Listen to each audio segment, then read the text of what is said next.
ሰላም ተማሪዎች እንዴት ናችሁ? እንደምን ቆያችሁ? ሁሉ አማን፣ ሁሉ ሰላም። በዛሬው ቶፒካችን ደግሞ ኢኮኖሚክስ ግሬድ 10 ዩኒት 2 ከሚካተቱ ቶፒኮች መካከል ለዛሬ 2.1.3 changes in quantity demand and changes in demand የሚለውን ቶፒክ እንመለከታለን። ማለትም የእቃው ፍላጎት ኦር ኳንቲቲው መጠን መቀየርና የዲማንድ አሊያ የፍላጎታችን መቀየር ወይም በሌላ አማርኛ የሚፈለገው እቃ ኦር የሚፈለገው ፕሮዳክት መጠን ኦር ኳንቲቲው መቀየሩና የዲማንድም የፍላጎት መቀየር ምን ይመስላል የሚለውን ነገር ስፔሻሊ በዛሬው ቶፒካችን ላይ በደንብ አድርገን በግራፍ የምንመለከተው ይሆናል ማለት ነው። change in quantity of demand ስፔሻሊ የሚፈለገው የእቃ መጠን መቀየር ኦር ቼንጅ መሆን ምን ማለት ነው ብለን በምንመለከትበት ጊዜ the cause of such change is an increase or decrease the price of the product being considered ስፔሻሊ ይህን ነገር በተደጋጋሚ ብናወራል። ፕራይስ እና ኳንቲቲ ምንድናቸው? ኢንቨርስ ናቸው ብለን ነበር። ስለዚህ እዚህ ጋር እያለ ያለው በተለይም የአንድ እቃ መጠን ኦር ኳንቲቲው ሊቀየር የሚችለው አሊያም ቼንጅ ሊሆን የሚችለው ስፔሻሊ ትልቅ አፌክት የሚያደርግበት ወይም ትልቅ እዛ እቃ ላይ ኢምፓክት የሚያደርግበት አንዱ የፕራይስ ነው። ማለትም የፕራይስ መጨመርና መቀነስ ስፔሻሊ እዛ እቃ ላይ የተለያዩ ነገሮች ቼንጅ እንዲሆኑ አሊያም ኳንቲቲው እንዲለዋወጥ ያደርጋል። እስቲ ይህን ነገር ቀለል ባለ ግራፍ እንመልከት። ለምሳሌ መጽሐፋችሁ ላይ ያለውን ግራፍ በምንመለከትበት ጊዜ ዲማንድ ከርቡን ተመልከቱት። ማለትም ላይን የተሰመረበት ማለት ነው። ኦር ፖይንቱን ተመልከቱት። ፖይንቱን በምትመለከቱበት ጊዜ ስፔሻሊ እየቀነሰ አለም ዝቅ እያለ ነው የሚሄደው። ወይም ፕራይሱን ይዩት። ፕራይሱ ማለት በግራ በኩል ያለው ላይን የተሰመረበት ማለት ነው። ወይም አሮ ወደ ታች ነው። ስፔሻሊ እሱ ፕራይሱ ነው። ስለዚህ እዚህ ጋር ግራፉ ምን እያለ ነው? ፕራይሱ እየቀነሰ ሲመጣ ኳንቲቲ ኦር ሆሪዞንታል የተሰመረው አሊያም በቀኝ አሮ ወይም ቀስቱ ወደ ቀኝ በኩል የሆነው ደግሞ ኳንቲቲ ነው። ሶ ኳንቲቲው ምን እያለ ነው? እየጨመረ ነው ማለት ነው። ሶ እዚህ ጋር የሚያሳየው ምንድነው? ፕራይሱ እየቀነሰ ነው። ፕራይሱ በሚቀንስበት አት ዘ ሴም ታይም ደግሞ ምን እያለ ነው? ኳንቲቲው እየጨመረ ነው ማለት ነው። ሶ ስለዚህ አንዱ ቼንጂንግ ኳንቲቲ ዲማንድ ላይ ቼንጅ ከሚያደርጉ ነገሮች መካከል ወይም የአንድን እቃ ለውጥ ከሚፈጥሩ ከሚለውጡት ነገሮች መካከል አንዱ ምንድነው ማለት ነው?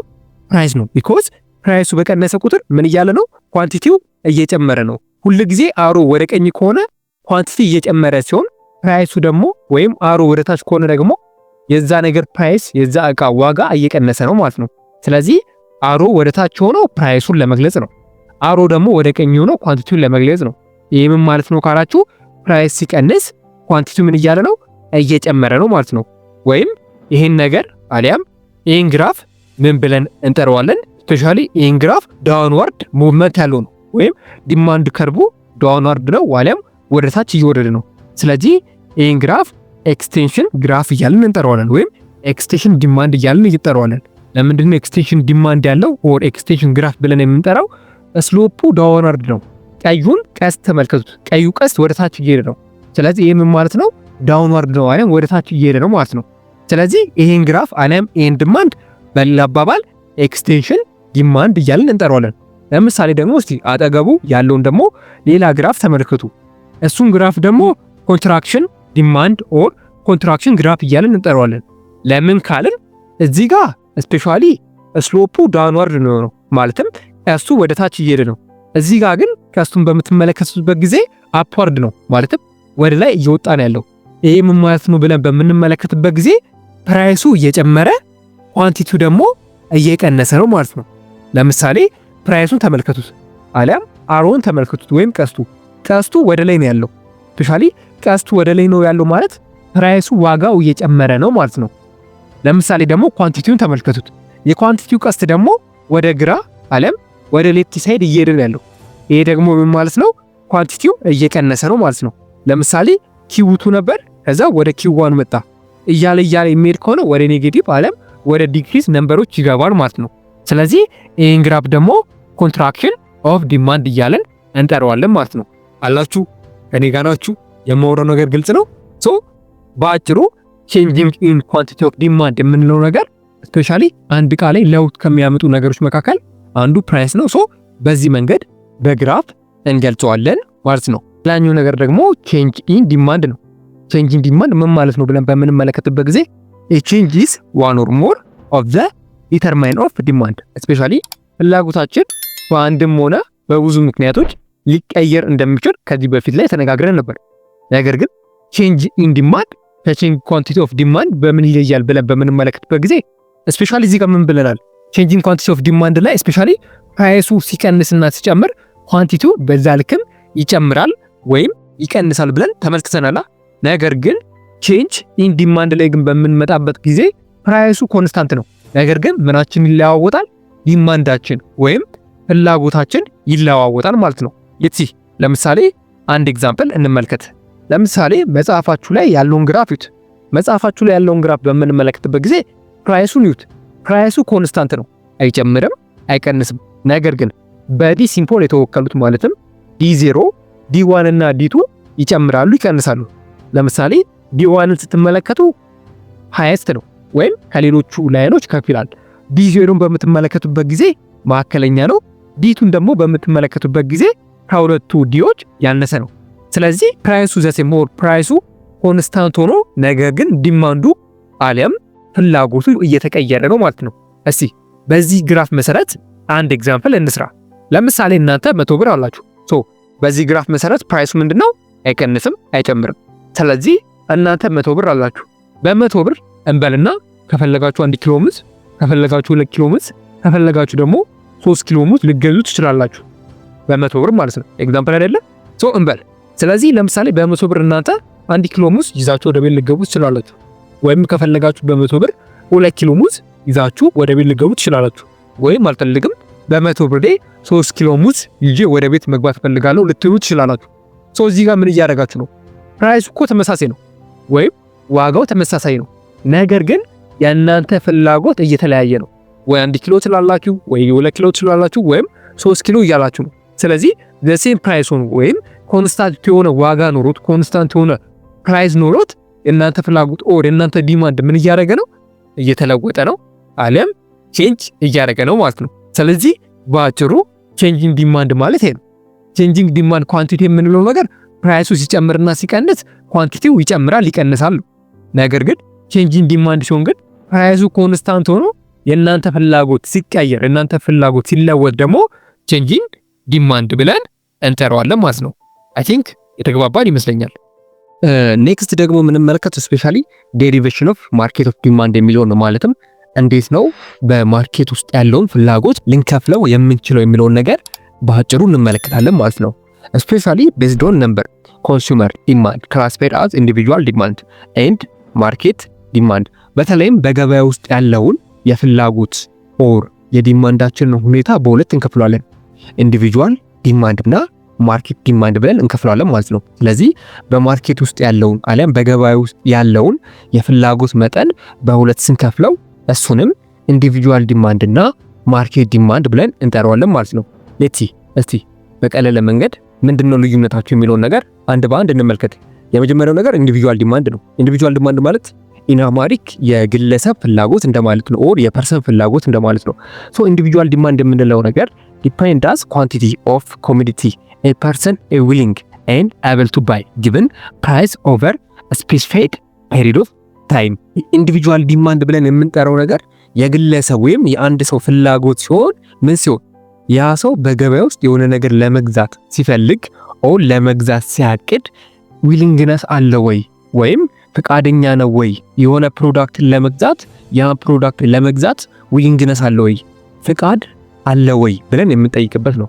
ይሄ ማለት በአንድ በተወሰነ ታይም ላይ የሆነ ፕሮዳክት ለመግዛት መጥቶ የሆነ እቃ ለመግዛት መጥቶ በዛ ዋጋ ያን እቃ ለመግዛት ፈቃደኛ ነው ወይ ዊሊንግነሱ አለ ወይ ፈቃዱ አለ ወይ ብሎ የሚጠይቅልን ነገር ኢንዲቪጁዋል ዲማንድ ነው። ስለዚህ ኢንዲቪጁዋል ዲማንድ ማለት ኢን ዘ ፐርሰን ወይም የሆነ ሰው የሆነ እቃ ለመግዛት ምን ያህል ዝግጁ ነው ወይ ምን ያህል ፈቃደኝነት አለ ወይ ብለን የምንጠይቅበት መንገድ ኢንዲቪጁዋል ዲማንድ እያልን እንጠራለን። ለምሳሌ ነገር ግልጽ እንዲሆንላችሁ አንድ ኤግዛምፕል እንመልከት። ለምሳሌ ከእናንተ መካከል ቤቲ የምትባል ልጅ ብንኖር ብለን እናስብ። ቤቲ ሙዝ ለመግዛት ፈለገች። ወደ ገበያ ሄደችና ስፔሻሊ ሙዝ ለመግዛት ስትፈልግ እዚህ ጋር ፕራይስ ኦፍ ባናና የሚለው የሙዙ ዋጋ ነው። ከታች ደግሞ ኳንቲቲ ኦፍ ዲማንድ የሚለው የሙዙ ኪሎ ነው። ስለዚህ ቤቲ ልክ 10 ብር ስከፍል 5 ኪሎ ባናና ታገኛለች። 15 ብር ስታደርገው ደግሞ 3 ኪሎ ባናና ትገዛለች። ጀስት 20 ብር ሲሆን ደግሞ 2 ኪሎ ባናና ይሆናል። 25 ብር ሲሆን 1 ኪሎ ባናና፣ ጀስት 30 ብር ሲሆን ዜሮ ነው። ጀስት ምንም አይነት ባናና ኦር ምንም አይነት ሙዝ አገዛም ማለት ነው። ሶ ይሄ ምንድነው የቤቲ ፍላጎት ኦር የቤቲ ዲማንድ ኢንዲቪጁዋል የቤቲ ፍቃደኝነት የቤቲ ፍላጎት ነው ይሄ ነገር። ስለዚህ ኢንዲቪጁዋል ዲማንድ ብለን የምንጠራው ነገር ምንድነው የአንድ ሰው ፍላጎት የሆነ ዕቃ ለመግዛት ያለው ፍላጎት ያለው ተነሳሽነት ምን ብለን እንጠራዋለን? ኢንዲቪጁዋል ዲማንድ ብለን እንጠራዋለን። ሶ ኤግዛምፕል የማን ነው? የቤቲ ነው። የሌላ ሰው ቢሆንም ሊለያይ ይችላል። የኔ ቢሆን ሊለያይ ይችላል። ምናልባት የእናንተም ቢሆን ሊለያይ ይችላል። ስለዚህ ኢንዲቪጁዋል ዲማንድ የምንለው የአንድ ሰው ፍላጎት በገበያ ውስጥ አለው ፍላጎት በገበያ ውስጥ አለው ዊሊንግነስ ስፔሻሊ ኢንዲቪጁዋል ዲማንድ እያልን እንጠራዋለን ማለት ነው። አይ ቲንክ ግልጽ ነው ብዬ አስባለሁ። ሁለተኛው ደግሞ ማርኬት ዲማንድ ነው።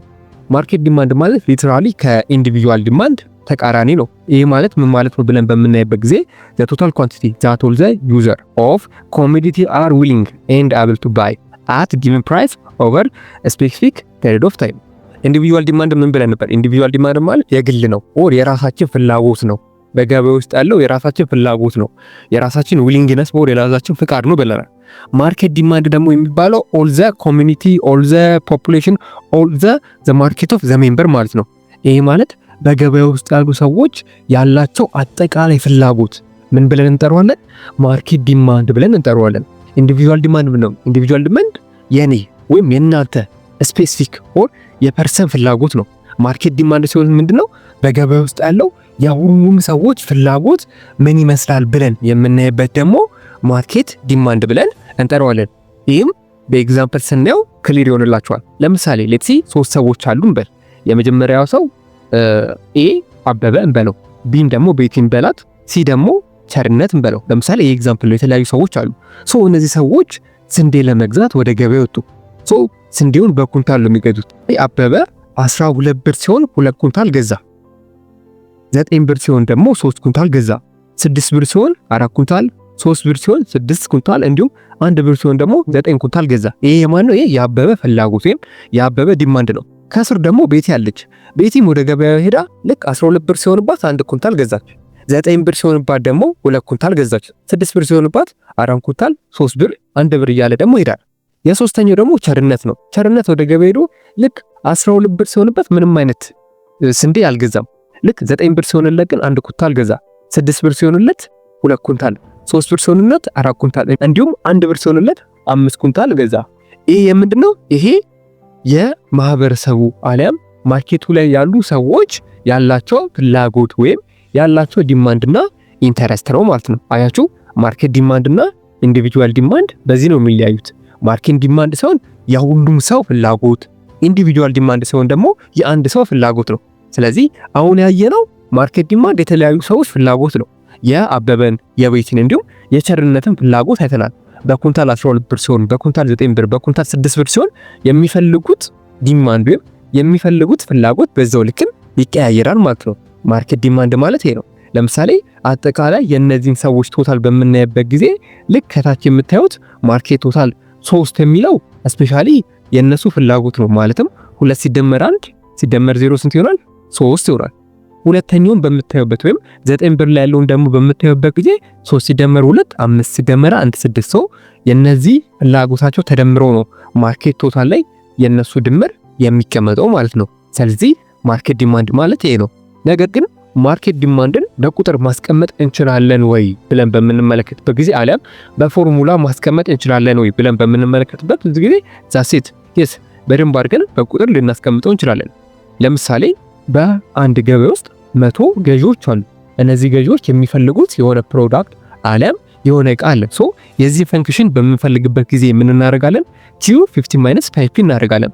ስፔሻሊ Q የሚጠቁመን ኳንቲቲውን ሲሆን 5P ደግሞ አሊያም P ደግሞ ፕራይሱን ነው። ስለዚህ ምን እናደርጋለን? እነዛ ስንት ናቸው? 100 ባየሮች አለ 100 ገዢዎች ስለሆኑ 50 ሲቀነስ 5P ሲባዛ በ100 እናደርጋለን። ሶ 50 ሲባዛ በ100 ስንት ነው? 5000 ሲቀነስ 5P ወይም 5 ሲባዛ በ100 ስንት ነው? 500። ስለዚህ 5000 ማይነስ 500P ብለን ማስቀመጥ እንችላለን ማለት ነው። ቁጥሩ ከፍ የሚል ከሆነ ሶ ቁጥሩን እየቀያየርን በእንደዚህ አይነት መንገድ ማስቀመጥ እንችላለን ማለት ነው። ኢትዮ ኮንሰፕት ሴንተር የእናንተው ምርጥ ቻናል